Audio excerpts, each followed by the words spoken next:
publikoan alde gareno hitz egiten digute segregazioaren alde daudenak. Eta hitz egiten digute ez bageneki bezala segregazioa, banaketa, eskubideen urraketa, giza eskubideen urraketa ez dela kasuala, kausala baizik. Segregazio mahai bat eratu beharrak berak oinarrian dagoen arazoa azaleratuko ez balu bezala. Hitz egiten digute jakingo ez bagenu bezala, nondik hitz egiten diguten eta privilegio bat zer den. Eufemismoak ulertuko ez bagenitu bezala eta funtzio publiko erabakitzeko eskubide, pluraltasun edo askatasun hitzen atzean ezkutatu nahi dutena zer den antzemango ez bagenu bezala. Jakingo ez bagenu bezala eta berdin ez direla gauza bera. Edozein zapalkuntza hasten da banaketa batetik, bereizketa batetik, segregazio batetik. Gizon eta emakume, txuri eta beltz, jabe eta langile, pribatu eta publiko, itunpeko eta publiko. Edozein eskubide bihurtzen da privilegio denona ez denean, edozein gizatalde bihurtzen da elite privilegio bat egikaritzen duenean. Elite intelektual, kultural, ideologiko, ekonomiko, sozial edo politiko.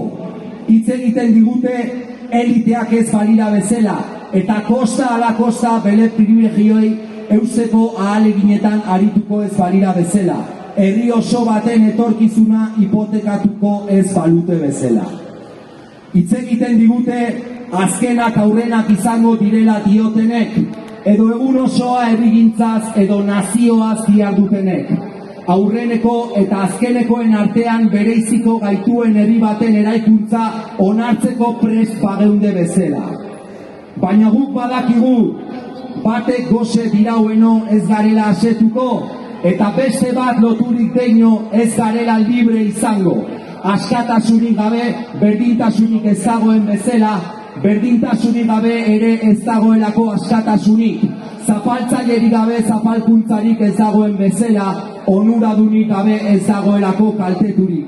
Ez dago bereizketarik, segregaziorik edo erabiltzen duten eufemismoa erabiliz hezkuntza sistema dualik.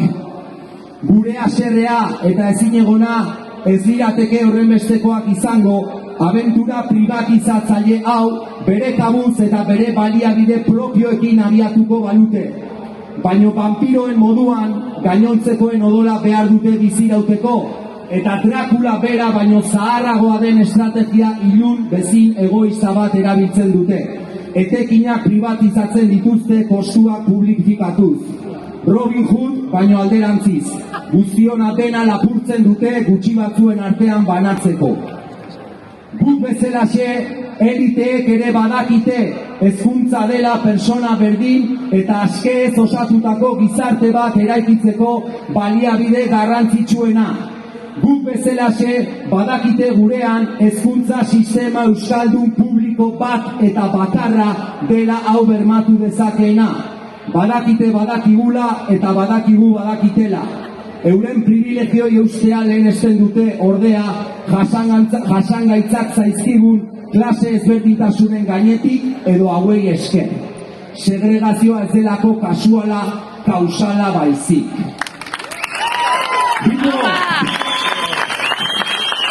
Gu behalaz dela publika eta harro gaude.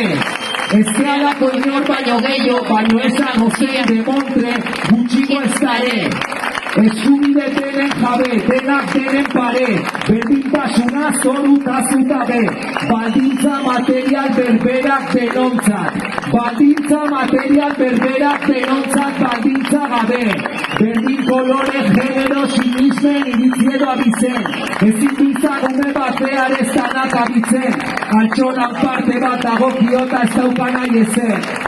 Zenbat euskaldun publikai esker, zenbat euskaldun euskal eskola publikoai esker. Gure mundua ez dalako monokromatikoa, gure mezua eskuduntza dunan ganatikoa. Eusko Jaurlaritza, EAJ, Bildu, PSOE, ez utzi erdizak abete bengoz lapikoa, etorkizuna da euskal eskola publikoa. Gora euskal eskola publikoa!